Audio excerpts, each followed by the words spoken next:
Hello there. My name is Jonathan Friedman, and you are listening to 5 Facts by EHN Canada. This is a show where we scour the internet for the most frequently asked questions about mental health and addiction and ask an expert for their answers to them.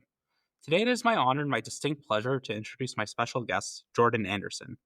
Jordan is a registered psychotherapist and the executive director of Alpha House Recovery Community.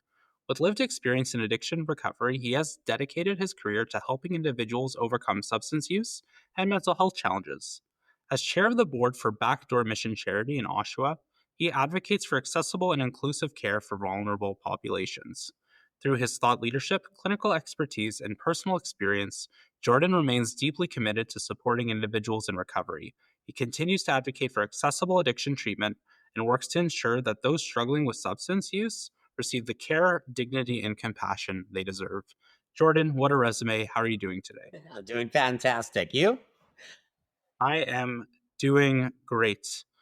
Before we jump into the official 5 facts, the official 5 big questions on the internet about the gaps in the mental health care system in Canada, I'd love to know how you personally got into the field of mental health care. What made you make that decision out of any other field in the world?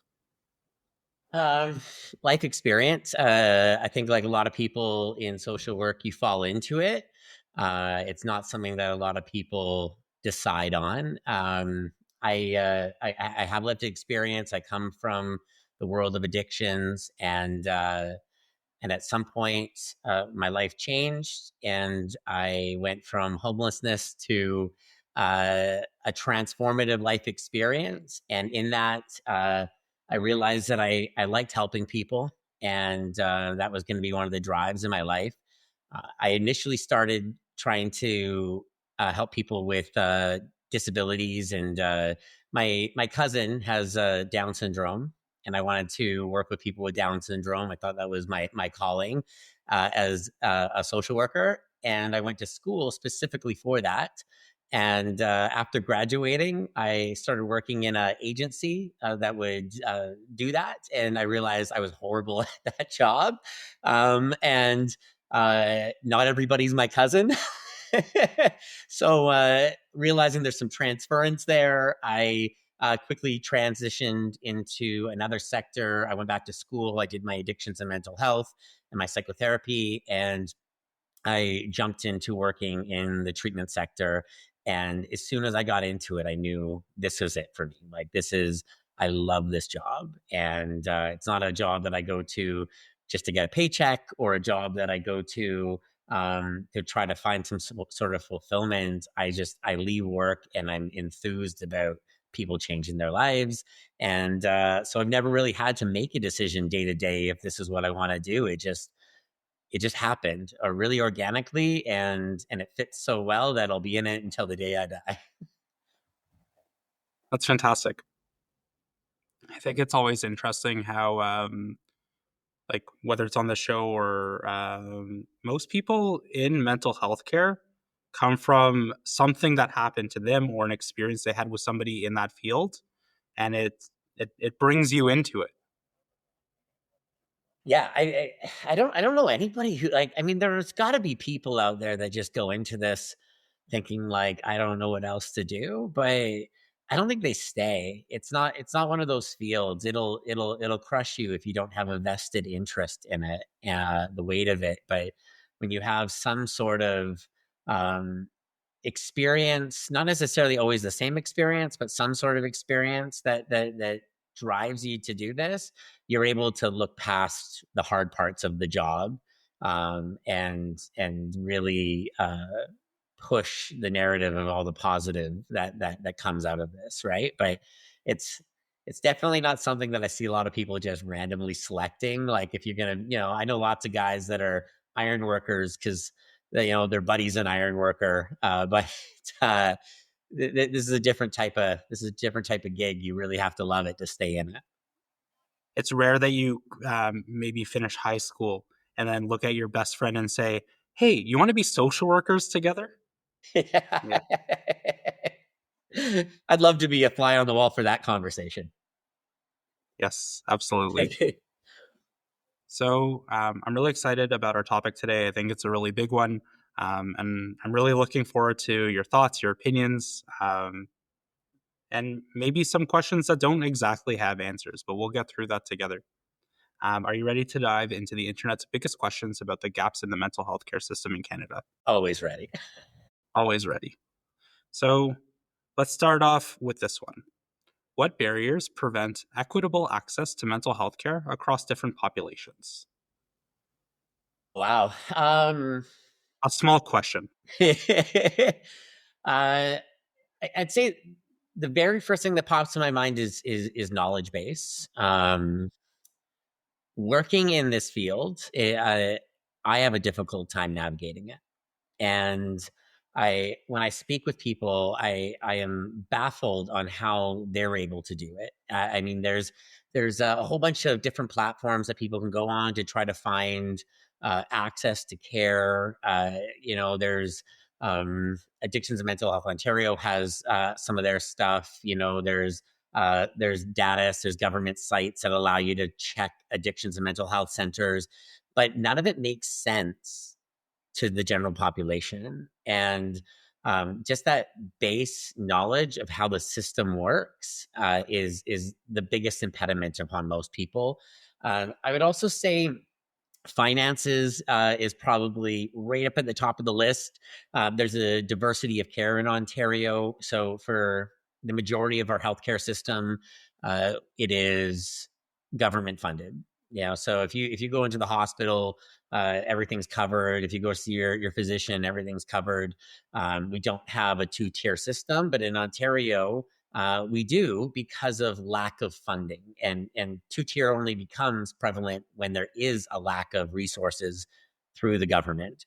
So because of lacking funding contracts, shortage of beds in all various forms of addictions and mental health, the fee for service model arises to try to fill that gap, and they do a really fantastic job. I mean, we have insurance companies, we have private pay for play, all these other things that try to take people that have the availability to pay or the coverage to pay and remove them from the ministry funded services. So that way, people who can't afford to go have those beds available, as well as providing care for other people. But for most people, they can't afford to pay $30,000, $60,000 to go to treatment, and and if they're lucky, they have insurance. If you come from your parents have a insurance package for their work, or you're part of a union, or you have just a really good employer that provides that kind of stuff for you. But the majority of the clients that I see are a little bit of a different population than would access that type of care. The majority of our clients are uh, impoverished, unhoused, unable to maintain a job, typically on ODSP or Ontario Works. So they have limited resources on where they can go. We have a really great relationship, and we've been able to get bursary beds and different things, and sorts of finding ways to get around the system that exists, because the system is very, very broken in this country in the way we treat people with addictions and mental health. And building those backdoor relationships allows us to remove some of those barriers for people that don't know how to they're not able to do it themselves, if that makes any sense. Yeah, totally. And I like, um, even as somebody who was a professional in the system, sometimes I'd have families ask me, like, how do I access this specific support? And even me, someone who was fortunate to go to school, I had that privilege in that space, spending 80 hours a week studying and being a professional in that space. I may not actually have the best answer. And so then you take somebody who might be really struggling with an addiction, trying to find their way to support via Google, and you might land on a government site. There's like 1,000 clicks between you and waiting on a phone to maybe get the answer that you need. That in itself is challenging. And then you tack on all of the different um, access problems we have, especially in Ontario. Um, and it's really challenging. And it becomes sort of the duty of the individual services to provide that service navigation to the best of their ability, for better or for worse. Yeah, and there's, I mean, even like you said, between those transitions, there's different requirements for access, mental health requirements for stability, or medication variances in between each and every agency. So they might be able to get into a withdrawal management center, but they're too unstable mentally to go into a treatment center. And there's not a lot of significantly concurrent disorder treatment programs out there. So then they hit these barriers all the way through, based on just separation, right? And the agencies don't do it on purpose. It's almost like the system is designed that way, unfortunately, to make every agency autonomous. And because they're all autonomous, it's hard to work together because they're almost in competition with each other. They're not trying to be. I talk to these agencies. I talk to every agency in Ontario because we're in the middle. We're not treatment and we're not housing. We're stuck in this gap in between. And because of that, we deal with everybody. And everybody's got the same problems. And we're all just trying to find any way we can to help these clients. But like you said, sometimes there's not an answer. Sometimes a parent calls me and says, my kid's in withdrawal management. How do I get him into treatment? And I'm like, you're not going to. Like that's the unfortunate answer. You're going to in 4 months. So what can we do? Where can we get them right now that'll keep them safe? Right? They can go to self-help meetings, or you can get them in a pre-treatment program, or maybe a long-term stay. Like Michael Guerin usually does extended stays as a withdrawal management center or They're in someplace like that, Scarborough. while you're waiting to get services that you need. The other big barrier that really, I didn't mention, that's come up a lot in Ontario, is Northwest Territories and all the outlying areas. In terms of equity, for specific groupings, for the Indigenous population in Ontario, they have access. I mean, the same access as everybody else does, but Northwest Territories and Yellowknife are really restricted, and there's been a massive spike of people being flown down to Ontario to access treatment because there's nothing up there. There's no self help meetings. There's very little resources in terms of community support. There's no residential treatment centers. They are building a small treatment center in Iqaluit right now, I've been told, but uh, even that's only going to be one piece of the puzzle. That's not withdrawal management, pre-treatment, post-treatment, RST, long-term housing, all of those issues. So that's the group I would say right now that is suffering the most, because they don't have any access, and even to obtain access and permissions to come down to Ontario takes a long time, to get the bands to agree and to get your funding and the flights set up and all those other things. And then even when they're done, it's unequitable because they have to go home. And we've essentially taken this tree, this little baby tree in like a poisonous forest, and we've removed it, replanted it, fertilized it, washed it, brought it back to life, and then we unplant that and we put it right back in that same toxic ground that we took it from, and we're hoping that it's going to grow. I mean, the success rate of that is so slight, it's so small that I can't imagine, how that's ever going to work, right? Without having a system out there like we have in Toronto. I mean, Toronto, with all its limitations and all those barriers we talked about, still has a plethora of services. If you're good enough at what you do, you can always find a solution. But it's there is none. So uh, that would be the grouping I would say, that's really struggling right now that people don't think of. It's really interesting, and I think it's a really great segue into our next question, which is how do these inequities, whether it's like maybe a physical access concern, like flying down from Northwest Territories, or income, how do those inequities or inequalities influence the actual mental health outcomes? Huh. um, well, I mean, without proper transition of care and access to the entire spectrum of services, the success rate just drops drastically. So, and it depends on what you base success on, I guess. If you're talking about minimizing use, then just having outpatient drop-in services might be enough. If your goal is to have a transformative change where maybe you go from homelessness and addiction to abstinence and housing and jobs and like autonomy, then you need that entire spectrum of services. And the hard part that people don't get usually is, I take somebody that is finally ready to make a change. Their life is at a place where they're completely unable to continue on in the direction that they're going, and they have that moment of clarity, and they call the withdrawal management center. Now, when they call the withdrawal management center, it might take a day, it might take a week to get into. And during that time, they're super vulnerable and their success rate drops the longer that you leave them in that hiatus. Then if they get into that withdrawal management center, they, in that time frame that they're going to be there 3 to 5 days, they have to find a way to transition into either treatment or pre-treatment.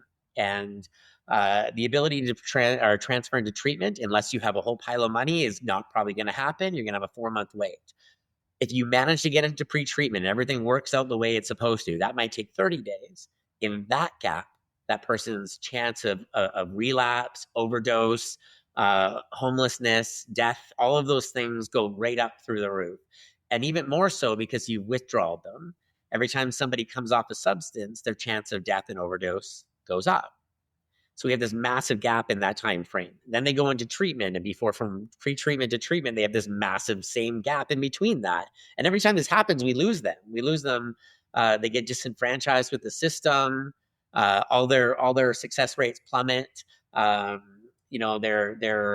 willingness levels plummet.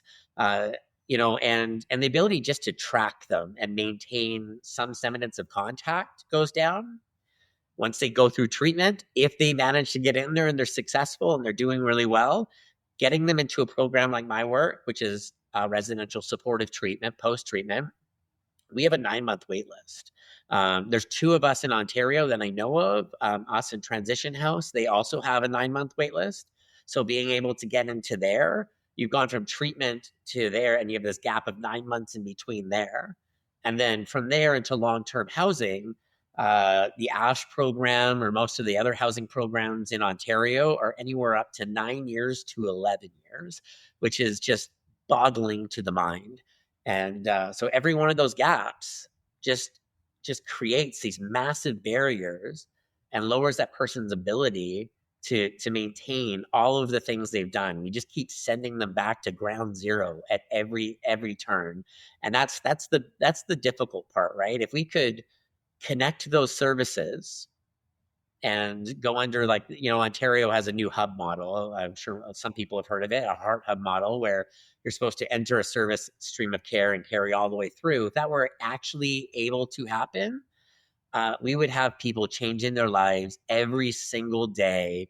We would have thousands of success stories in this province about people having transformative psychic, spiritual changes and creating a brand new life. But unfortunately, that's not the way it works. So at every one of those turns, we run into a massive barrier, it just breaks my heart to have to tell somebody that's on point in a treatment center that we don't have a bed for you.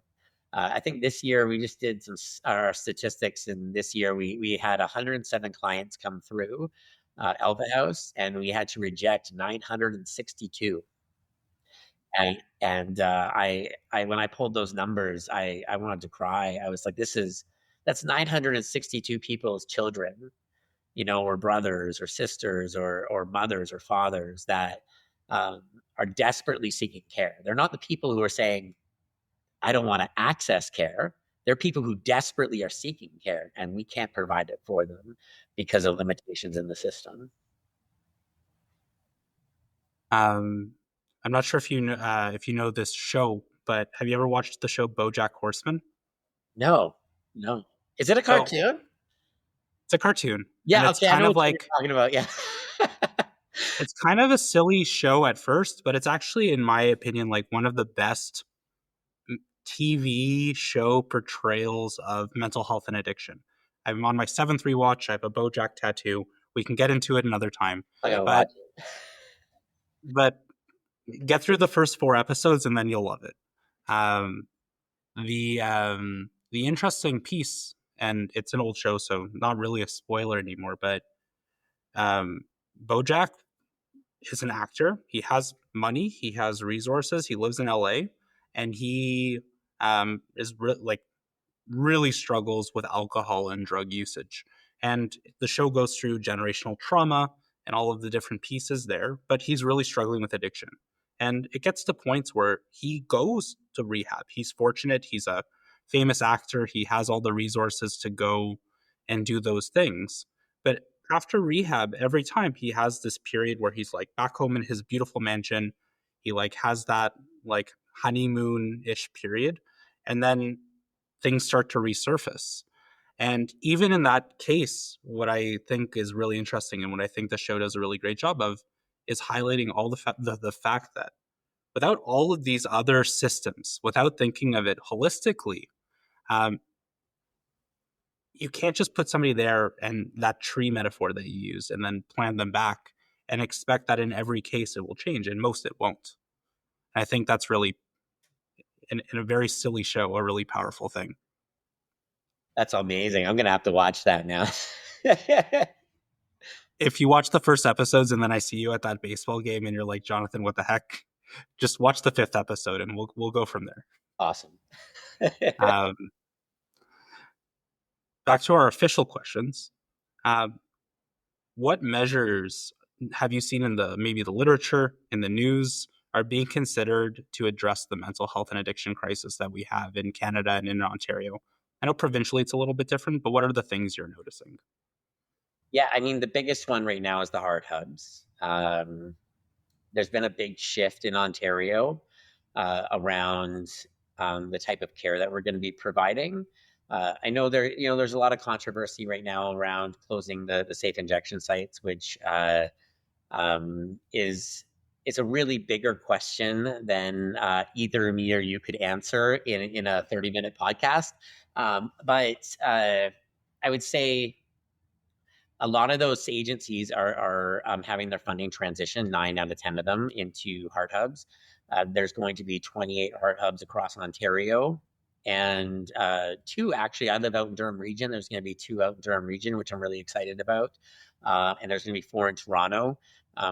And these heart hubs essentially are supposed to be a continuum of care eventually that's all under one roof, where you walk into a building and you say, I need help.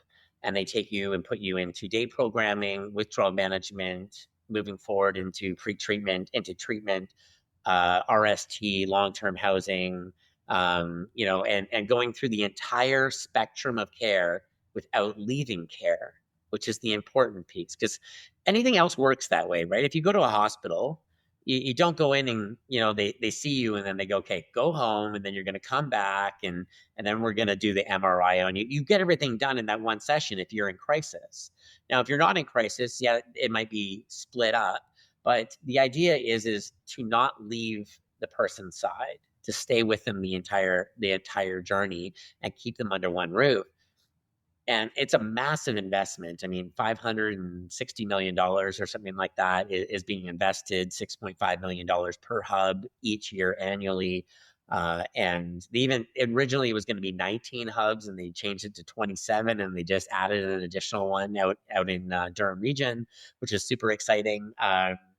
They're all supposed to be, they're spectral abstinence, they're called, right? So I'm a proponent of both. I understand harm reduction. I understand the need for it. There's a need for every type of service in Ontario. We shouldn't be picking and choosing.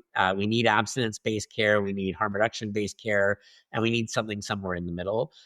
And these are supposed to be spectral. So they'll have abstinence-based treatment with a desire to move people forward through the continuum, but an understanding that not everybody will.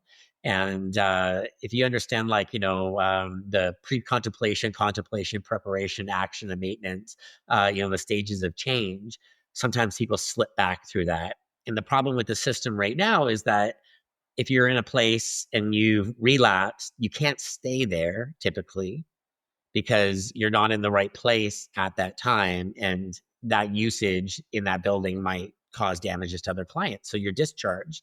And because all the agencies are separated, there's a gap and you're probably going to end up on the street, not in another agency.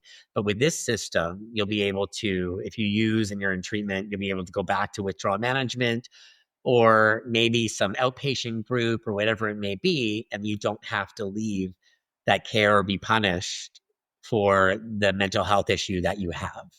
So it's a really big initiative. Minister Tiabolo, or the Associate Minister Tiabolo, helped develop this along with the Ontario government and a whole bunch of big players.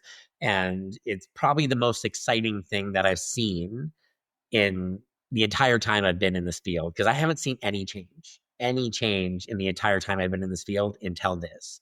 And I know a lot of people are skeptical, but I'm hopeful.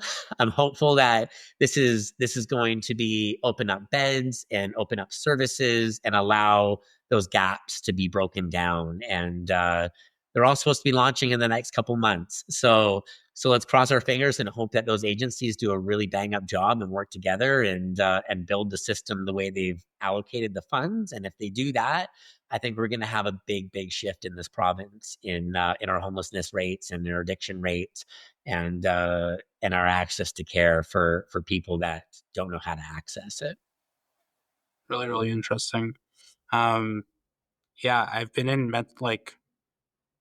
mental health in one way or another for 14 years. And it is wild how we all kind of just accept the system the way it is. Like it's problematic and you're like, yes, but at least like, like we're the people who are showing up and trying to do the work. We're trying to be that space. And I think change is a very, very exciting thing because it'll allow, you know, growth, mistakes, learning, and getting us to a better place eventually. So that brings us to our next question, which is what measures can be implemented to reduce the stigma associated with mental health and addiction issues within our healthcare system? Just small questions for you today, Jordan. Yeah, within the healthcare system, is just as complicated as it is with the public. So Oshawa has a really good example right now. Lake Ridge Health Hospital has just signed off on contracts to open up a mental health emergency room, and it's one of the. I mean, there's I think a few of them in Canada, but this one is really one of the first in this area. The problem is when somebody has addictions and mental health is it's different than any other disease or any other mental health disorder where people attach morality to it. And that's not because of the substance use in itself, because everybody understands, like, you start off, you have a drink and you don't think you're going to become an alcoholic, or maybe, like you start smoking weed or doing something, you don't think you're going to have a serious addiction, or that substance use might trigger a mental health illness. People can get that piece and get their mind around that you didn't start off with that intention. But the side effects of addiction a lot of times are prostitution, degradation of yourself or your family, theft, criminality within the community, homelessness, which a lot of people feel like that imposes upon them or their business, which is valid. I mean, I can always see both sides. I see the damages that addiction and mental health do to the rest of the community, which a lot of other illnesses don't have that. So that's why we have such a big issue around it. If it didn't impede upon everybody else, people wouldn't mind it as much. But because it has such a big imposition on the rest of society, it gets this really nasty taste in people's mouths. And even in the field of social work, the hospitals, if somebody goes in, we've had clients that go into the hospital, they have an overdose, or they're an induced psychosis from a substance use issue, or a seizure due to a substance use issue. And when they get to the hospital, they're only there for like 2 hours. They realize that it's drug related and they just discharge them. They're like, stop using drugs and everything will be fine. Instead of looking at you still have these issues that we need to address. Yes, there's this thing that's the causation of it that we might need to help, but a lot of times that care isn't offered because we don't have social workers in those hospitals. We don't have um, people that are able to navigate that system. But Lakeridge is that really great example. Is they are taking their old emergency wing and opening it back up and creating a separate room, so that way when you come in, you can be triaged. It's addictions or mental health.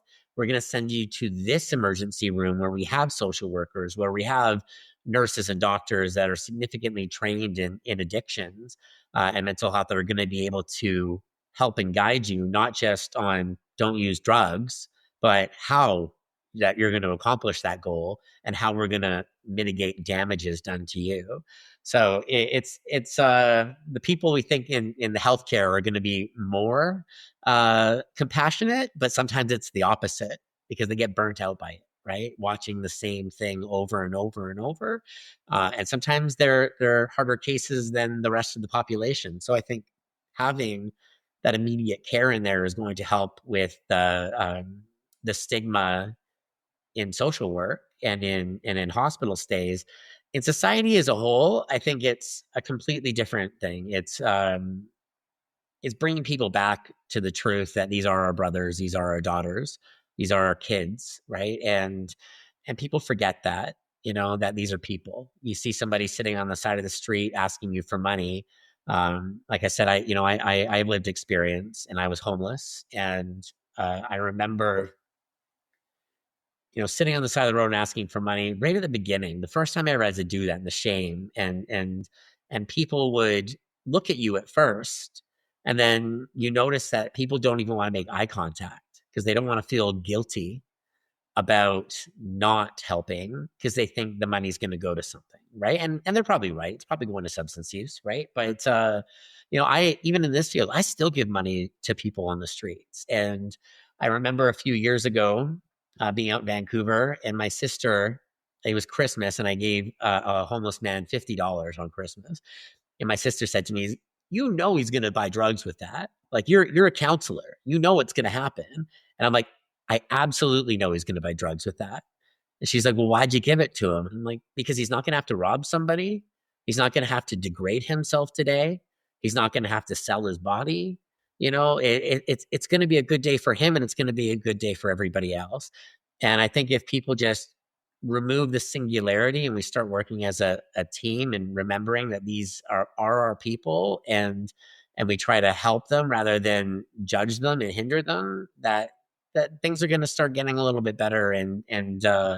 But it's hard when you see the impacts of it on society as a whole, to disregard that. But just remembering those are symptoms of the disease. That's not how that person would behave if they were not on substances, and they still need help, and they deserve help and a little bit of dignity, even if they're not providing it themselves.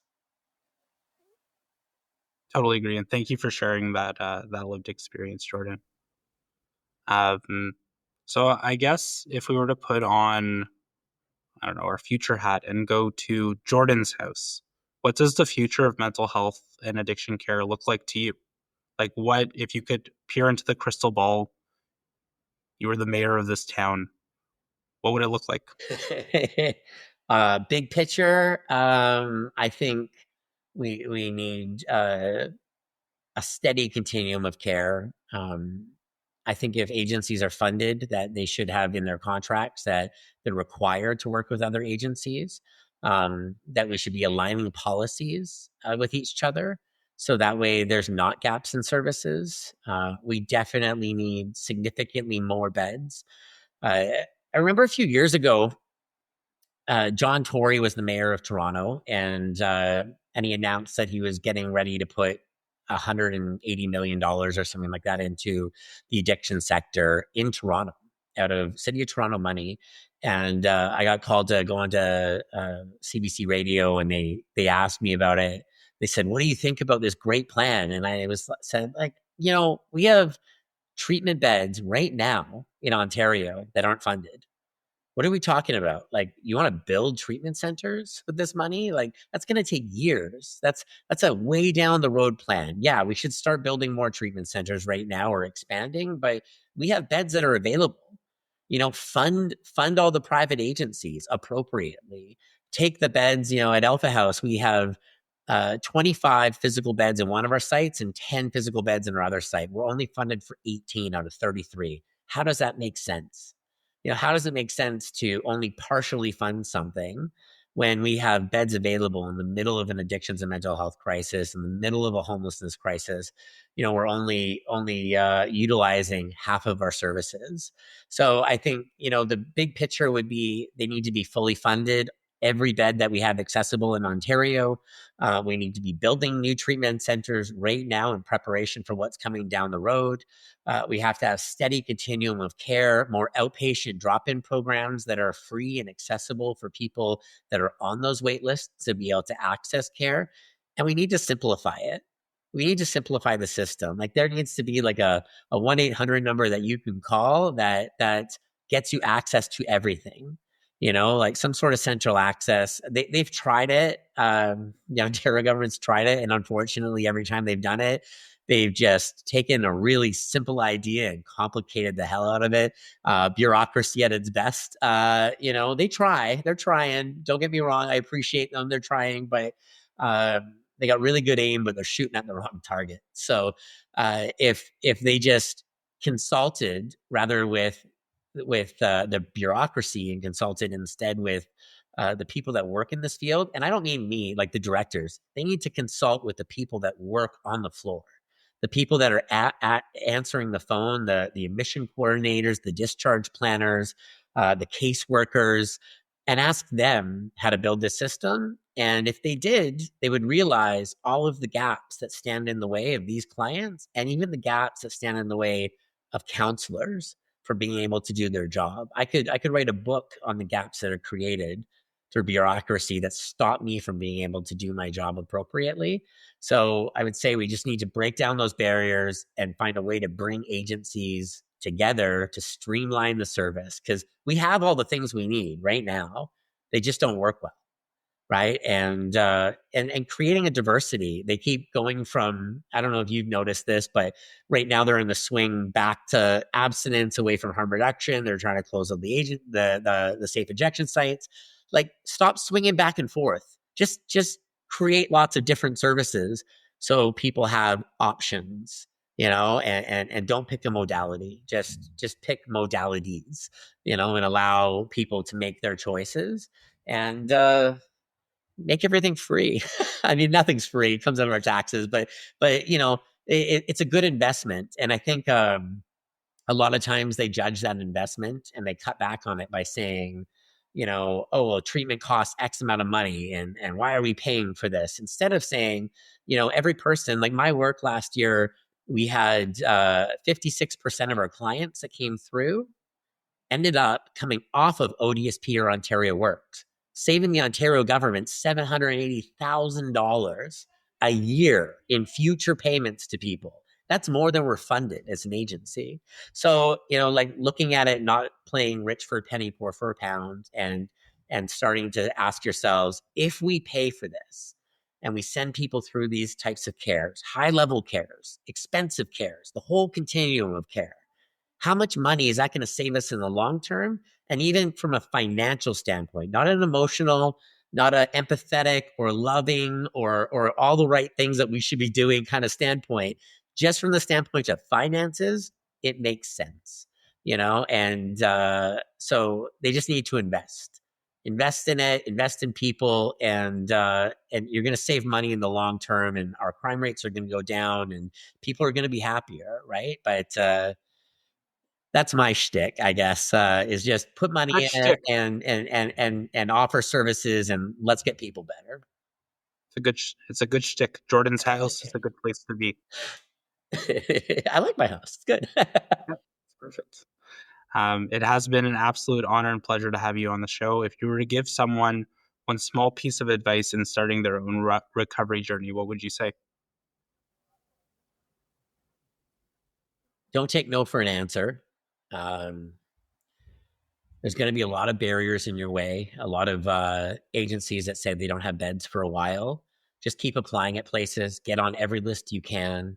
Um, if you're going to go to treatment, call 20 treatment centers, as many lines as the water as you can. And in the interim, don't concede to waiting, go to meetings, whatever, self-help, 12-step, smart recovery, whatever's in your community, access as much care as you can, outpatient drop-in, anything you can do while you're waiting to get into treatment and build your life, you could start right now. And even if you continue your use, just keep going to all that stuff. I think a lot of people hear the wait times and they just give up, but just don't take no for an answer. Just keep going forward, and life will get better. But if you stop, you're going to end up in the exact same place that you are right now, and that's what you're trying to get away from. So just keep going, and if you need help, reach out, call Alpha House. Even if you don't want to come to our RST program after, our staff are more than willing to just walk you through the process. Men, women, whoever, will help you find a place that you can get into, even if it's not us. And to learn more about Jordan, the awesome work he does there at Alpha House, check out alphahousetoronto.ca. We'll also throw the link in that description, so check below for that. And to learn more about the work we do here at EH in Canada, check out ehncanada.com. To listen to even more episodes of 5 Facts, check it out on your favorite streaming platform. And Jordan, thank you so much, and we'll see you next time.